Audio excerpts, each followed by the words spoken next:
my right, to your left. Well, to my left, I have Dr. Kenneth Anger.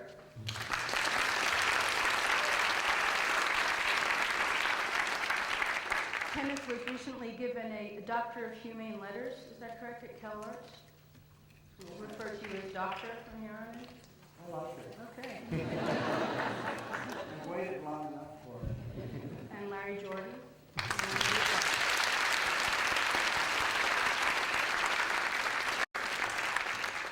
So in keeping with the focus of our oral history sessions, I thought it would be interesting for the audience to give them a sense of a historical framework and some of your earlier influences.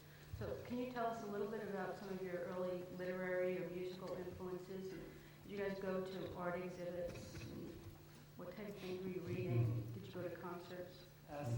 Larry? Oh, first, okay. Max Ernst was one of my great early influences. We didn't show any of my animation tonight, but that is a kind of collage animation that uses steel engravings. Kenneth Anger was a great influence, taught me how to, imagistic films with appropriate music had much power. And painter Jess Collins was a great influence on me. And then Joseph Cornell, I was his assistant for a certain amount of time and learned a great deal from him. And it was actually Jess who introduced you to Max Ernst, some of the collage novels? Yeah, Jess got me started with the collage novels of Max Ernst. But in these films, these were earlier than my influence with Max Ernst. Right, and we should actually explain to the audience that the films that you saw tonight of Larry Jordan's aren't exactly indicative of the bulk of your work. A lot of it is, like you said, collage and animation based on... Yeah. He's kind of survived from that early period. The live films are my interface with the real world, more or less, and the animation that I do is kind of an interface with my inner world. But when I was doing these live films and later live films, I was just interposing the camera between my eye and the real world and seeing what would happen. Well, and these films certainly have a beat ethos and give you the sense of, San Francisco and the time, of place. And well, they were in this last film didn't have a title on the screen. It was called Triptych in 4 parts, and it was conceived from the beginning to be a portrait film. First there was the beat artist John Reed, and then we went into the desert sequences, and in the car riding with Joanna McClure and her daughter. And then Michael McClure and Philip LaMantia enter into those sequences briefly. And toward the end you have the Bermans at home. Shirley Berman, Wallace Berman, and Tosh. So it was, portraits of distinctly beat artists who called themselves beat artists, as I did at that time. What were I'm very naive, what were the buds? The what? The buds. The peyote. Peyote. They were all peyote buds? All lined up in rows and rows and rows? Well, they were peyote buttons and roots, and I went on a grail search for the people who harvested the peyote for the Native American church, and finally found them in El Paso, Texas, and filmed the way they dug the peyote and dried the peyote, and then. Oh, that was what we saw in the film. And that's what we saw in the film. Ah. And then that lady who was cutting them up was going to boil actually, them? that was Michael McClure's hands taking the Oh, I know. stuff out of there, but you I've know, been on it. if you've ever taken peyote, Philip Lamantia said that he'd taken peyote before. He took it with the Indians, and he'd never do it by himself again because it was just a totally different experience when he was with the community than when he was by himself. Because it's so powerful. It takes you so far out for so long that it's really a massive door opener into the spirit world. But, you can't do it very often. Once in a lifetime. 5 times. I did it once. Yeah. Yes. You get very, very sick, so it's very, very Yeah, hard. it was- Very hard it to was take. terribly I'm nauseating. sure some of you've taken it. And It's then very you hard. feel good about when the dawn comes, after vomiting. But when you get to 14 hours and you're not out of it, it's too much. So Larry, would you say that drugs have, It's a natural plant. that's- Well, I mean- okay, let her ask the drug Okay. question. It's not drugs like you buy from a hook, from a dealer, that kind of thing. Yeah. You can just go find it out there in nature. Yeah. well, so Kenneth, can you tell us a little bit about some of your early influences? Well, Like, what types of things were you reading? Did you go to art exhibits in Los Angeles in the mid-40s? I had a wonderful grandmother who was a retired real estate agent from the 1920s. She laid out the streets of Pacific Palisades in about 1916. I'd seen the blueprints with her name on them. That's why they're so narrow, because many of the residential streets, because she never thought that 2 cars would pass each other. There were so few cars. And so some of the streets are still really too narrow for modern day, particularly for Humvees, forget it. But in Los Angeles in the mid-40s, there was surrealism, like shows of surrealism and German expressionism. Did you go to some of the galleries that? Of course. I didn't miss a thing. I met Man Ray the first week that he came over from Paris with Juliet. And he had a show in Beverly Hills. I still got the program, a little brochure for it. Was that And they were totally broke, and he needed, both of them need money. They found a little dump on Vine Street, still there, called Elaine Apartments. Used to be across from the Hollywood Market. And they were broke. They were refugees from Europe, from Hitler. And if he'd stayed, Man Ray's real name is Rabinovich. And American, he would have not survived. They would have caught him. And he would have been, he would have done something to irritate them, I'm sure, because that was his type. But he had an exhibit of his objects, like the iron with nails coming out, all these wonderful things. It was in the gallery for 1 month. He didn't sell one piece, not one piece. And you could have them for like $200 each at that time. And he thought, well, surrealism is not going over, or Dada, I don't know what it was in between surrealism and Dada. He was closer to Dada than surrealism. But, later on, he began selling, and then he began doing fashion photography because they needed to earn a living. And he was a very good photographer, so he got work. But they had about 2 or 3 months without much of anything. What was your relationship with films of Cocteau?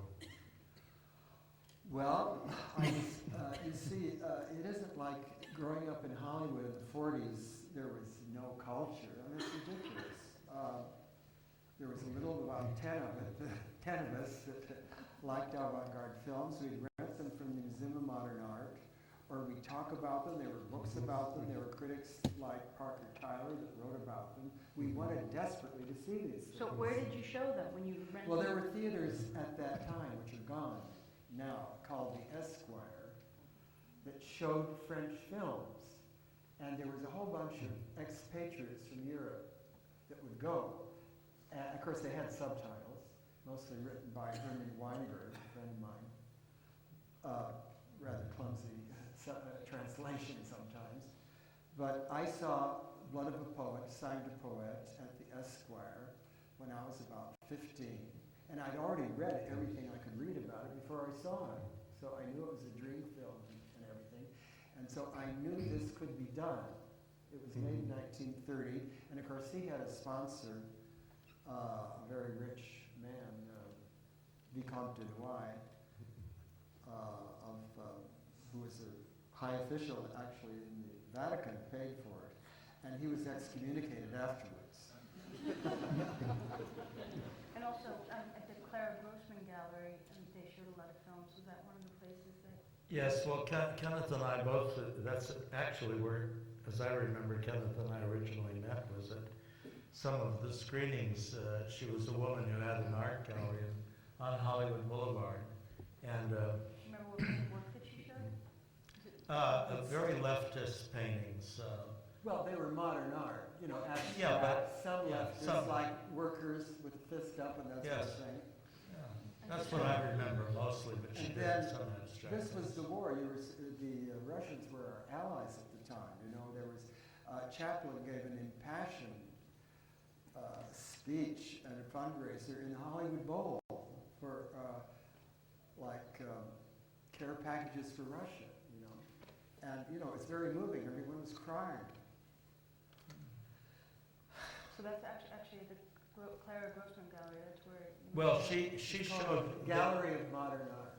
Yeah, and she showed the Okay, that's. No, tell us again. Thank you, Barbara.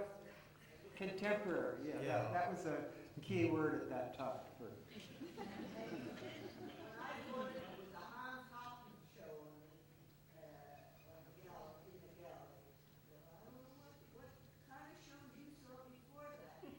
But what kind of things Well, did she show? What type of films did she show? Well, she showed primarily the films that had become available through the Museum of Modern Art On 16 millimeter. in 16 millimeter. She showed a lot of, as Kenneth mentioned earlier, a lot of Russian films, and she showed some French films, some Renoir, and the great thing about Clara Grossman's gallery for us at that time was that everyone was still alive, and I remember a screening of Broken Blossoms attended by D.W. Griffith and Lillian Gish. They were there and they talked about the film. It was like an evening like this, except we had the real pioneers of the film industry there. Well, as we do this evening. Well, the post-war pioneers, yeah, post-war, Pioneers nonetheless. post-war II, as a matter of fact. And so what about, what about these films gave you the idea that, you wanted to make these films? You could go out and get a camera and put this together? Well, Kenneth, when I met Kenneth, he was making films. I had tried to make a couple of things in 8 millimeter, but he was already making 16 millimeter films. He was far beyond me already. But I just wanted to make films, and the way you did it then was to buy a camera and shoot film. I mean, it was as simple or as complex as that, however you wanted to make it. And were these done while you were a student at USC? The film you saw tonight, Fragment of Seeking, was made at USC. In the setting for it still exists. That building is still there, and it was at the time a dormitory. I lived in it. For students, wasn't it? Yeah, for students at USC. And what in retrospect is just sort of interesting, considering what the USC Film School has now become, that it was the film department, the cinema department, was a very, very, very, very poor stepchild of the university at that point. The classes were held in Quonset huts. And as far as my making this film, even though I was a student there, I made it entirely on my own without any connection with the university. And when I showed it to some of my professors when it was finished, they had no reaction at all. They just would sort of shrug and say, and that was that. I mean, people in the film department had no interest in my work whatsoever. So where were some of the places that you started to show your films? Where were some of the places that you started to show your films? The Coronet was. Well, there was the Coronet Theater, which was a new theater in the 40s, and I saw when it was, you could still smell the wet cement in that little theater. It's on La Cienega. And it's a charming little theater. It's full of ghosts. You could still smell the cement when I saw Charles Laughton in the premiere of Bertolt Brecht's play Galileo. And Bertolt Brecht was there. He was, that commie was a refugee living in Hollywood at the time, But it was a marvelous play. I mean, it's a beautifully written play. And a very enthusiastic audience. And I feel so fortunate that I had a ticket for opening night. And then I asked them, I said, what are you doing with this place the rest of the time, Because when the play's not on, they said nothing. And I said, well, can we show, it had a projection booth. I said, can we show some films here? And they said, well, why not, I said, we don't have any money to pay you. We'll just, and so I said, well, how about doing the midnight after the show closes? And so that was the origin of midnight movies, I think. I don't know anyone that did it earlier, which was a vogue for a while back in the 60s and 70s. So you started to show your films there, and did you bring other films? I know that you started a creative film. Well, it didn't take long before a parasite and a pirate, the most notorious film pirate in American film history, a scoundrel by the name of Raymond Rohauer, moved in and took it over. And he said, I'm going to call it the Coronet Film Society, and he had a little money. And so he mailed out brochures and things like that. And I found out what he was doing. See, I'm the sign of Scorpio, which is the sign of the detective. And I found out what he was doing. He always kept the prints overnight. He had a deal with Hollywood Film Lab up on Sunset. There was a crooked employee. To bring in the print, they would strike off a copy for him overnight, and then he'd give it back, and then he'd say, well, here's your $10 rental. And he made a copy for himself. And that's how the Rohauer film collection began. But you also started a distribution company with the two of you. What? You also started a distribution company, the two of you. Well, yes, because we're honest. So, Curtis and I began something called Creative Film Associates, and we got Jordan Belson and a few other people to join. The Whitney brothers. And the Whitney brothers, and it was called Creative Film Associates. And we advertised in the Partisan Review. That was the audience we aimed for. Yeah. what other films were included in your distribution? Well, there was Whitney about Brothers a dozen and little short Belson. films. And the idea was these are cine poems, like little short film poems. And Curtis and I, that was all there was, just two of us, Creative Film Associates. Well, plural, because there were two of us, but nobody knew that there was 100 of us. So Curtis and I operated a slight deception. We felt that out of dignity, we had to have a secretary working for us. And so we never took any phone orders, because that would have given away. And so we came up with this name for this invisible woman named Violet Parks. And she had a whole personality. She had a very brisk way of answering letters. And she always signed in violet ink. And I let Curtis do the calligraphy. I remember Violet very well. Well, she became like a real invisible person. She had a sense of humor. She conducted all of our correspondence. And she'd sort of tap her foot, and if she didn't get paid promptly, she'd send off a letter, reminding a school, often the worst people to pay with schools. But, And Larry, sorry, Kenneth, did you want to? yeah, what? You also had to turn to self-distribution, and you started your own theater as well, didn't you, with the Camera Obscura? Yeah, well, we had to get something going up in San Francisco, like you did in LA, and Bruce Conner and I started Camera Obscura Film Society, and that went for a few years, and we were, getting spaces in a church basement and so forth. See, there were no venues for our kind of film, so we had to start to try to build something out of nothing. And eventually, there were a group of quite a few filmmakers by the early 60s in San Francisco, and colleges.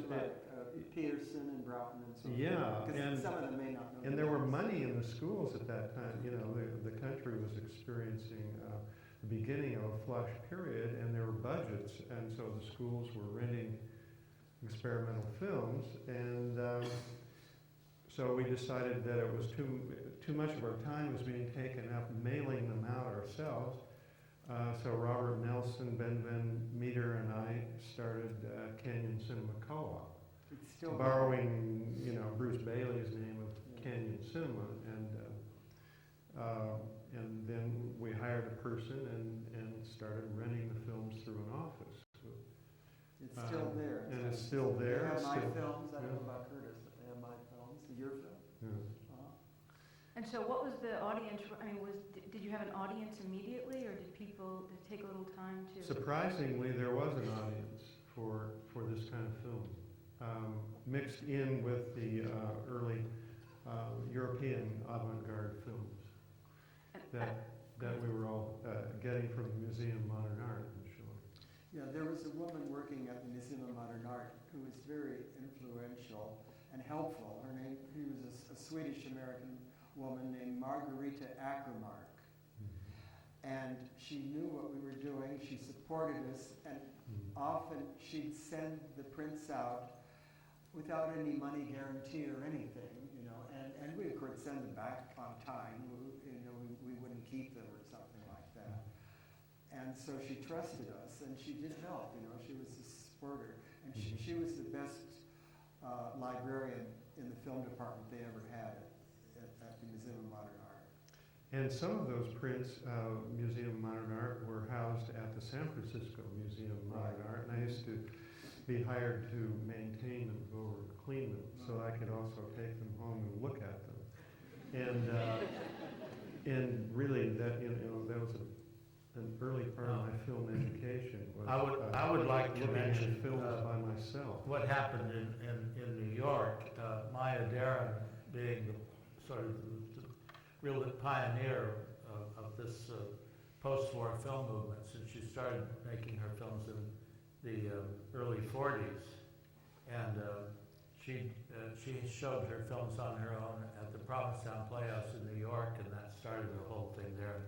Then a fellow named Amos Vogel came along and created a thing called Cinema 16, and he rented the Provincetown Playhouse and put together programs of Kenneth's films, my films, probably yours. And I just wanted to say that my film, the first film you saw this evening, Fragment of Seeking, the first showing in New York, was given by Cinema 16 in a program of several short films of various kinds.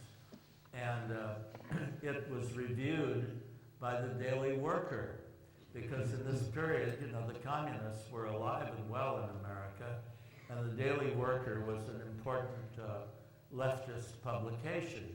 And I remember, I can quote the review, and the name of the reviewer had a wonderful proletarian name. His name was Herb Tank. And this is what Herb Tank, and this is a direct quote, had to say about my film Fragment of Seeking. He said, "It seems to me to be an arty version of an army film on venereal disease."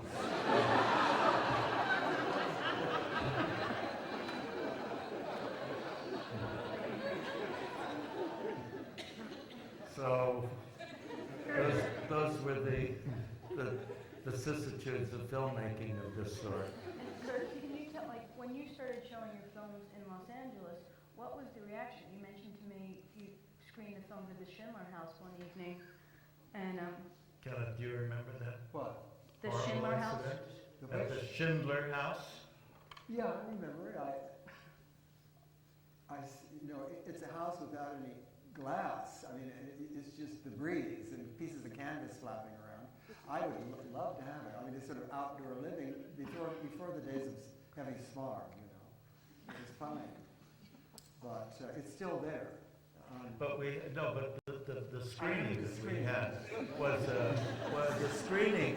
We had a screening for Outdoor, the like a drive-in without cars. creme de la. We had a screening though of my film Fragment of Seeking and Kenneth's film Fireworks. Specifically, these two films for a group of very of the creme de la creme of intellectuals in Los Angeles and artists. There was a dancer there named Carmelita Marachi, and Peter Yates, who was the founder of the Evenings on the Roof concerts of avant-garde music, and Merce Cunningham was there, and John Cage. And they found these films so shocking, so appalling, that they wouldn't speak to Kenneth and me after the screening. Like lepers. They treated us exactly like lepers. They wouldn't even look in our direction. And we were sort of sent out into the dark garden. We sort of waited there for someone to make some comment, and finally John Cage came out. And I remember his immediate announcement to it was, "Now, gentlemen, you must understand that these films have nothing to do with art."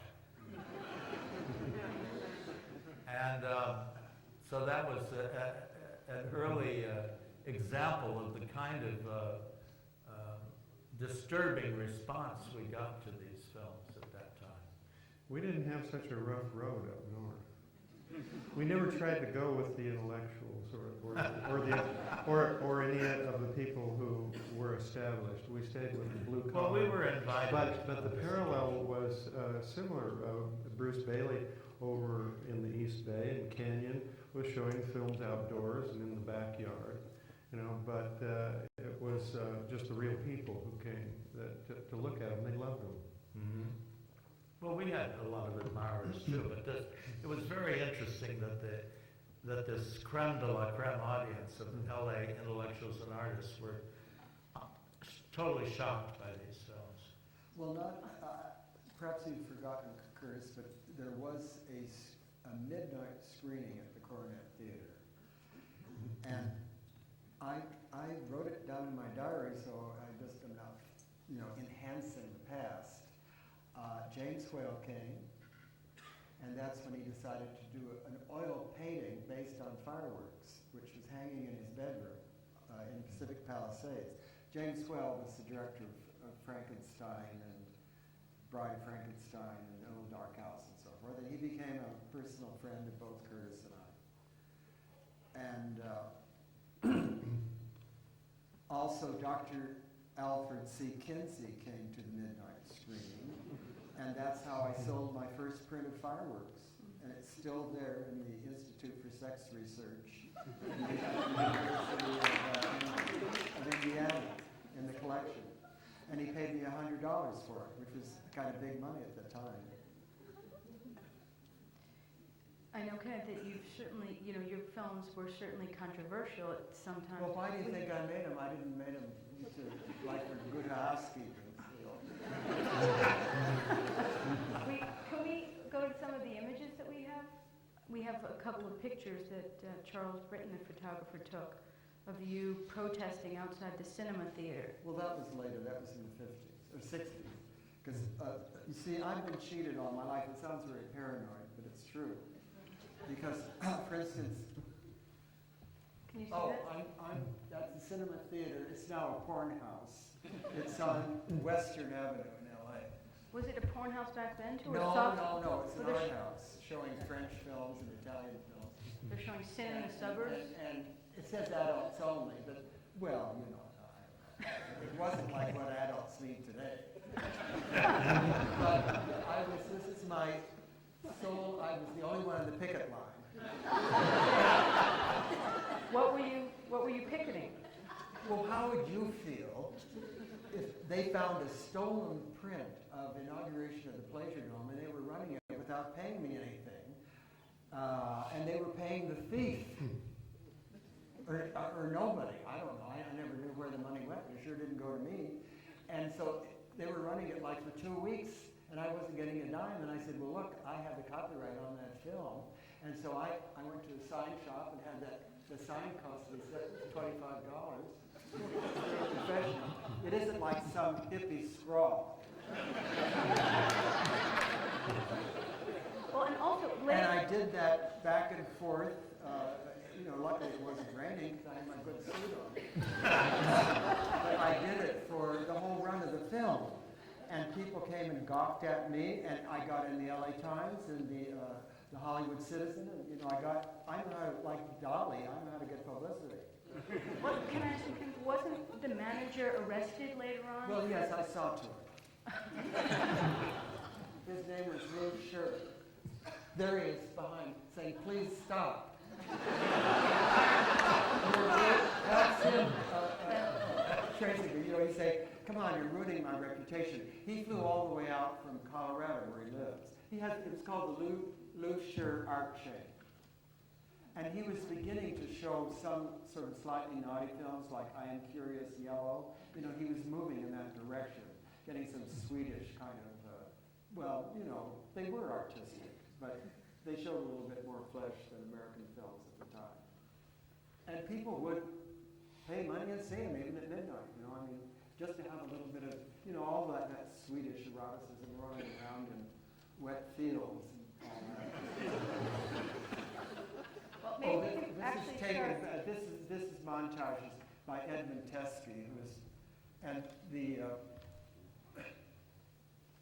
it's me standing on top of a mountain in Malibu, and in the background is Gustave Doré, because Teskey does these wonderful, of course I suggested it, I found the print to give him.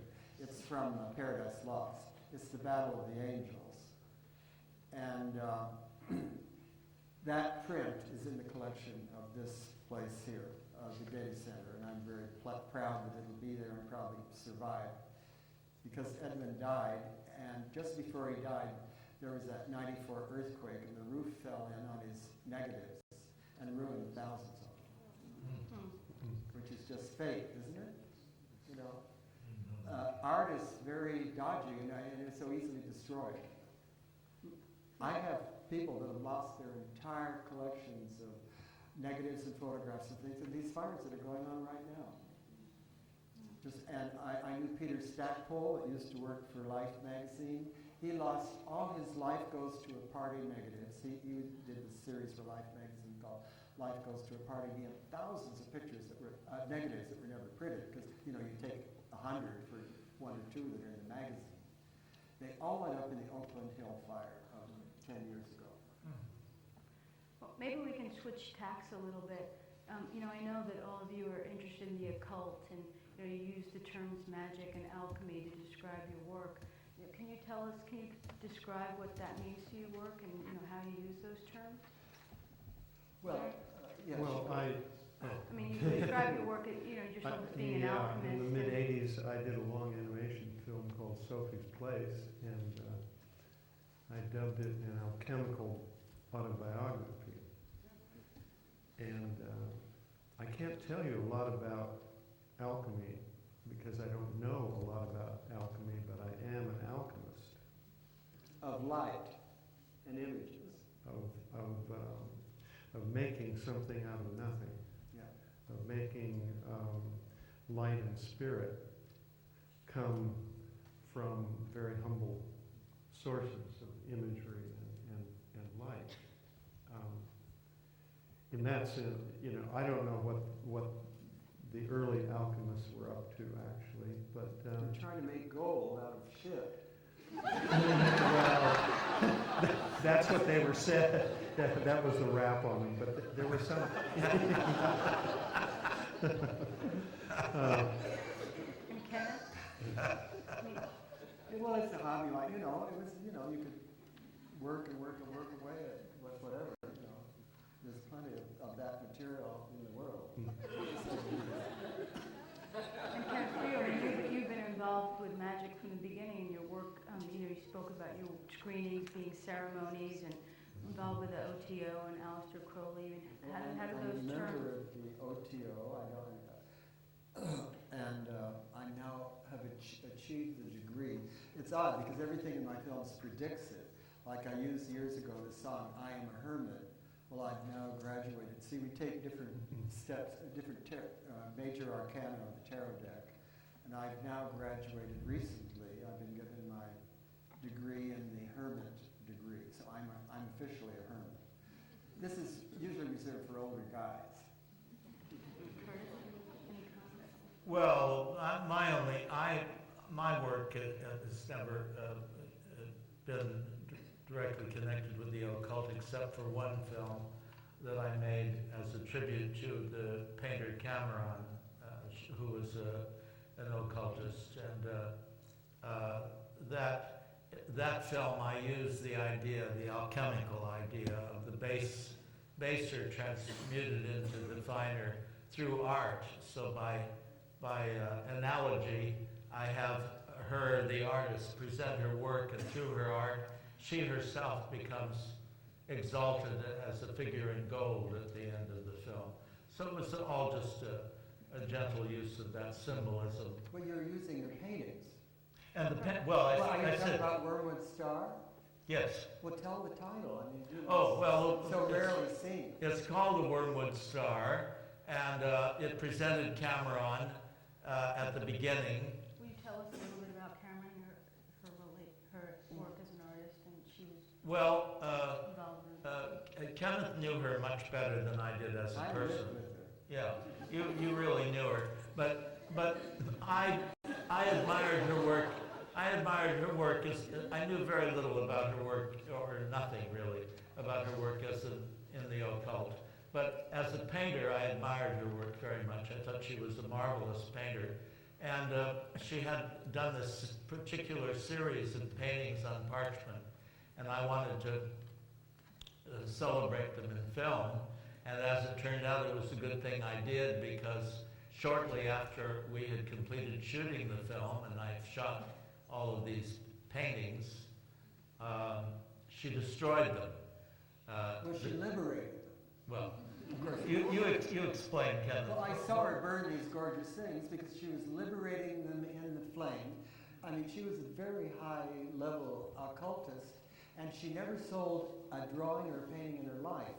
Everything she did was a spiritual journey. You saw these things, and then she burned them, and they went up, and then you remembered them, or you never saw them. And there were times when I was pleading with her, not saying, don't do that, when I saw her put this thing in the fireplace. But she was doing a magical ritual. I couldn't stop her. Besides, she was a Taurus. You don't mess around with Taurus women. Actually, maybe we can open it up to questions. Yeah, and because we really should wind it up fairly. We really can't. We have people with microphones. If you raise your hand, maybe right back up there. Larry, is it on? Yes. Henry Hopkins. Larry, in the last film that you had, I need to see you. Wait. Okay, hi. that was Wallace Berman and his wife and Tosh, their son, right? Yes. And because I know they were related very closely to the Cameron issue that you're just talking about, because when Wally was busted, it was actually Cameron's work that received the bust, but Wally got the blame for it, right? Yeah. Mm-hmm. In the last segment of the last film, in the dark room, there was a tiny little matchbox sitting on a big speaker box, and there was a face inside that matchbox that was Cameron, that they've just been speaking about. Yeah. Cameron is on the cover of a very rare magazine. What is that magazine that? Seminar, which is like semen. It's a good name for a magazine. Seed, it means seed. You know, seed is kind of important, isn't it? Okay, any more questions?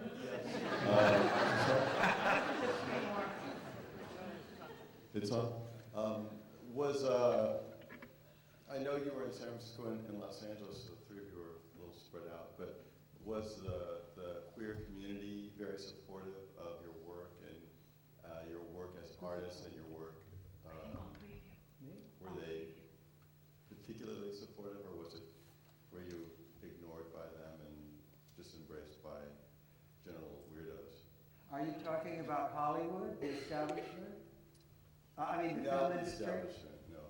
I'm talking about your community.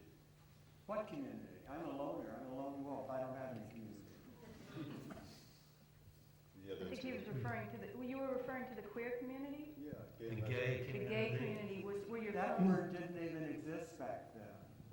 There was no gay community. No.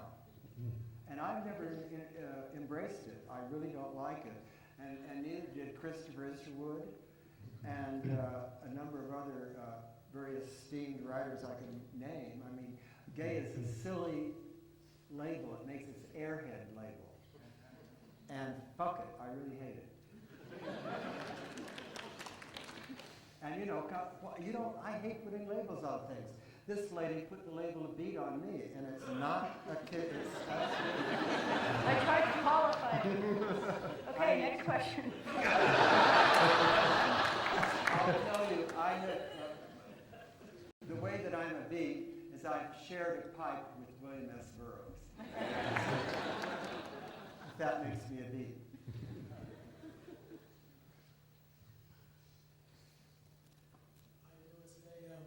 I wanted to ask each one of you, first of all, I wanted to thank Curtis for assisting with a project, Ghost Sniper, that we recently finished, Angelo production. And I wanted to ask that in each one of your personal drive to get where you were today or where you are today, everybody pulls power from a certain personal saying that they can rely on to develop the courage and the fortitude to go on with their careers as an artist.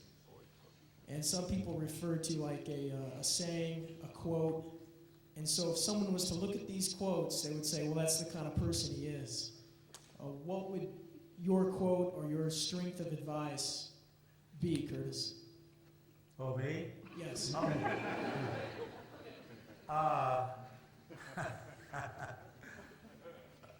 Well, I don't think I have a quote. You know, I can think of a lot of them that might be meaningful. But my main thing always from the very beginning was do it. You know, through my career and my life, I've known so many people who was always people who would say, "Oh, I'd like to write stories," or "Oh, I wish I could write a poem," or "I'm going to do that someday." They never do anything. You have to do something. It's very, very important. Like I heard that a writer once gave a lecture to writing students. He got up and he said one word. He said, "Write," and he sat down again.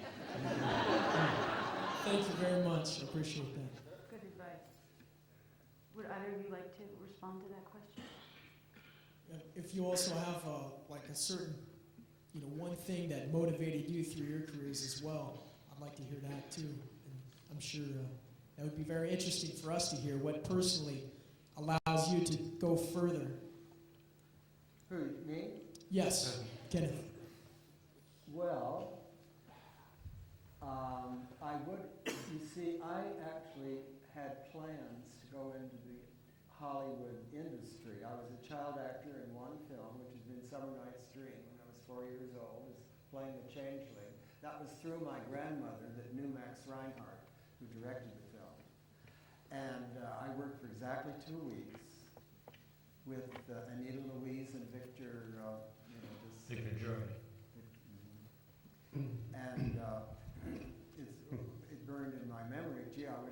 want my own studio. But I realized that could never probably happen, so I transformed my garage into the studio. You know, I'll make a studio out of just a piece of empty space. And, or, of course, also I'll take advantage of friends that have interesting houses and partly burn down the house sometimes. I mean, I'll take over somebody's house like Samson DeBreer, because I flattered him. He's a Hollywood character that's been dead for 10 years, I guess. And he let me in his house, and then for 3 months I filmed the inauguration of the Pleasure Domain's house. And at that time, to get enough electricity for the very slow Kodachrome film, shooting interiors, I had to run lines from 3 neighbors with the electricity, and we were shooting at night, and you could smell the rubber on the insulation of the wires heating up, you know, until then you turn them off and let the wires cool down. But things like that, you know, challenges make it more interesting. And I didn't burn his house down. Thank you. Thank you very much. Larry, what Well, was the driving? You've asked a very interesting question. I mean, it comes up a lot as one goes around showing films and talking to audiences, and people want to know, you know, what keeps you in this kind of crazy business. It's very hard to give a real answer to that. And the way it really works, sometimes I think you have a calling or you don't. And if you do have a calling to do art, you arrange your life so that you wouldn't know what to do if you didn't do that. And that keeps you going. I've arranged my life so I literally would not know what to do in the morning if I didn't go into the studio and work. That's mechanical, I admit, but it's something that I have a passion for, and I want to do it. And problem solving keeps me going. I mean, you set problems for yourself and see if you can come up with the answer, and it's very interesting. And it's very exhilarating. You know, artists can have very confusing lives in the practical world sometimes. But when you're working, you know who you are, and you know how things work, and things are very solid, and you're sure of it, and that's a wonderful feeling. So, you know, why wouldn't you? Thank you very much. I appreciate all of your answers very much. Thank you. Mm-hmm. Do we have any more questions? Maybe take 1 or 2 more in the middle here. Sure. If you could just wait for the microphone. Actually, you're going to... Am I not taking my proper turn? Why don't you go first? Okay, mine is a quick one. It's rather prosaic after the last gentleman. My name is Simi Noble Collins. And Mr. Anger, I'm curious about one thing. The music you used for Puce Moment, Yes? the Hermit piece, seems strangely contemporary for 1949, and I'm curious to know where that came from. Well, you see, I confused everybody by, I've done 3 or 4 different soundtracks for my films. I try one thing out, and then, like in the case that my first soundtrack for Puce Moment in 1949 was the overture to Puccini's first opera that's very rarely performed. It's a wonderful opera called I Deli, which means the fairies. And it worked absolutely perfectly with that. And then I sat on the 12-inch record and broke it. You know, it was one of those, you know, before LPs. And, you know, things like that. Once I broke a whole stack of Billie Holidays. I sat on it. You know.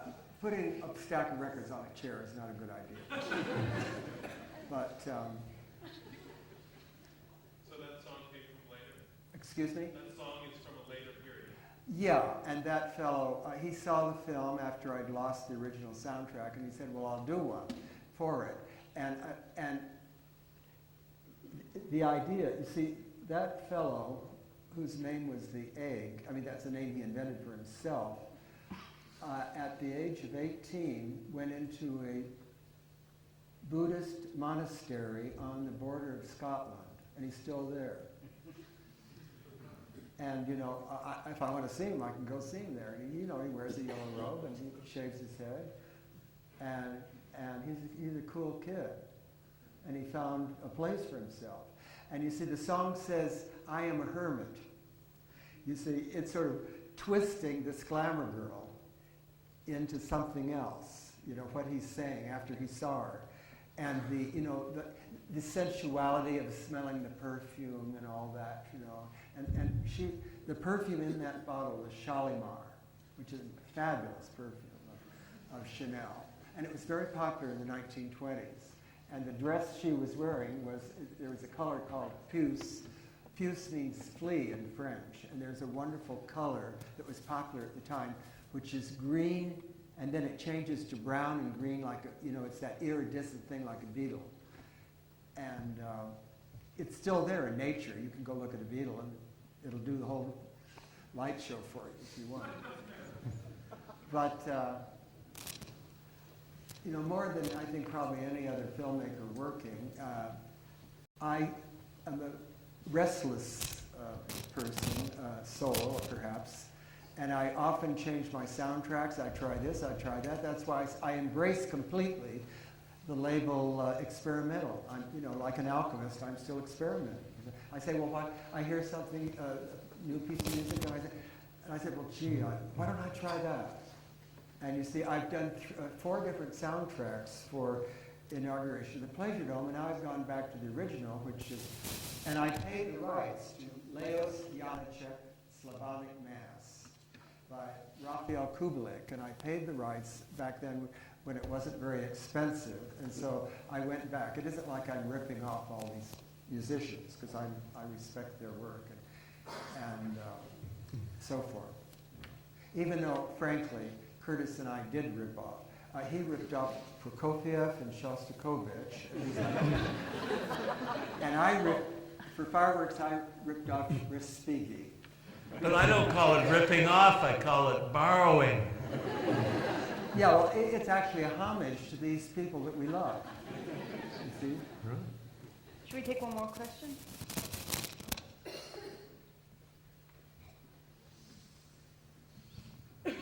Hi, it's a question for Kenneth. I've always really been fascinated by fireworks, and especially the structure of fireworks and the way it begins with a dream, and it begins in a dream, and then the people wake up, and then I was wondering if you'd seen Mulholland Drive. Did you see the David Lynch thing that came out a couple of years ago? If I'd seen what? The movie Mulholland Drive. I hated it. I absolutely hate it when straight guys do love scenes with lesbians. Yeah. It just burns me up. I can't stand it. It's so phony. And I just want to go up and smack everybody. I just thought, I think it was the same structure. Lesbians don't make love that way. They're not always sort of caressing this and that and touchy-feely. Sometimes they're quite brutal and real. But could you talk a little bit about how you made that film? Because I know you were very young when you made it. Well, that's called being a prodigy. Well, tell us how to do it, man. Tell us how to do it. Well, I was determined to prove that my father was wrong. He was always saying, how come you're getting F in science? And I said, because it bores the shit out of me. I will, you know, he wanted me to become an engineer, an aeronautical engineer like he was. He was one of the 12 pioneers of Douglas Aircraft in Santa Monica, in charge of the very earliest electronic department, like radar. And I was supposed to follow in his footsteps like my older brother did. He went into the Air Force and became a war criminal in dropping bombs all over Vietnam. Not himself, but he'd teach the other guys how to do it. He taught strategic bombing, including a great big dam that drowned thousands of people that was blown up. I might follow my brother. And you know what good has just happened? His ranch in Paradise Valley in San Diego was just burned down.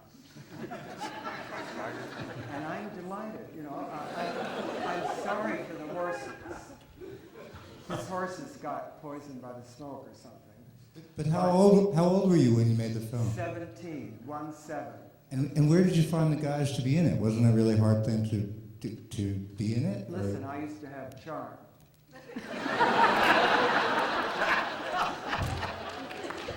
I can still do it if I, particularly down in Palm Springs. I lived there for 7 years, and these Marines would come in from 29 Palms for the weekend, and they were too young to buy any liquor.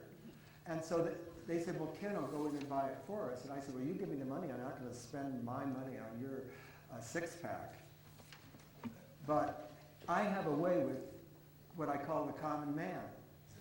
And I'm not trying to trick these guys into bed. It never happened. I don't want them that way. But I adore their personalities. So they were sailors. They were actual, real sailors. Those were their real Uniform. clothes or uniforms. I couldn't afford to rent them. I mean, not rent the guys, but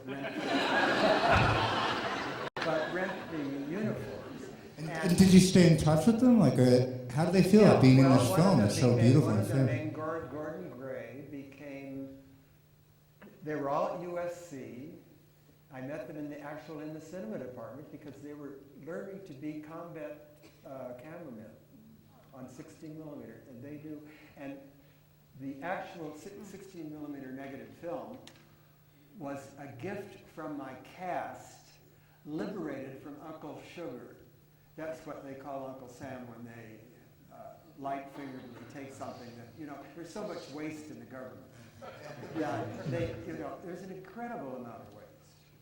That a few rolls of 16 millimeter, I was very happy to have it. It was about 2,000 feet. And I only could do 1 or 2 takes. I knew exactly what I wanted to do because I was following a dream, and the dream was inspired by something that actually happened in LA called it happened in 1944 in the summer. It was called, and I was quite young at the time, younger than fireworks. I was like 14, 15. It was called the Zoot riots. And it's when these masses of sailors in white, because it was summer whites, would come in from Long Beach where they were stationed every weekend. They had a weekend leave. And so they all came in on the bus or something. And so you see this, and at night you'd see it in downtown LA, and I love to go to the old movie palaces down there to see Betty Davis or whatever. And you'd see these masses of white guys, not only white in race, but white in uniform, at night, with the night lights. And it just stuck in my mind. And then they were looking for women. They couldn't find any. This is kind of frustrating for guys, And they wouldn't want to go to Tijuana because, everybody got clapped down there, which was true. It was horrible, and then they'd have to take shots and everything. It was horrible to get. But I met these guys. I got to know them. And then they said, "You're not a Mexican, are you?" I said, "No, I'm actually German." They said, "Well, that's okay. I mean, we're fighting the Germans too, but that's okay." They said, "We don't like these Zoot Pachuco types because they're taking all the girls." And I said, "Are they?" They were drunk, and they said, "Well, we're going to beat them up." And so they started hunting down these Mexican guys dressed in these surreal Zoot things with paved legs, bright fuchsia pants, green jackets, shoulders this wide, like things to come, and but they weren't in the army. They were like slackers, or maybe they weren't even citizens, but they weren't. And so they resented these guys. They, why aren't they swabbing out the decks like we are? And so these race riots happened, and it went on for 4 weekends, and it got progressively more and more violent. And finally, they started stripping the guys. They grab them and pull all their clothes off. And then in humiliation, the guys would, the Mexicans would run naked through the streets, and they'd throw their bottles after them. And a few of them got cut up pretty bad, and black eyes, broken noses, no deaths. It's a miracle. There were no deaths. It's all in the newspaper morgue. You can, get it on microfilm. But that inspired sort of nightmarish erotic dreams on my part, because I suppose I wanted to get my clothes torn off by a bunch of sailors. It never happened. It's not so bad. Okay, well, thank you very much. I think we can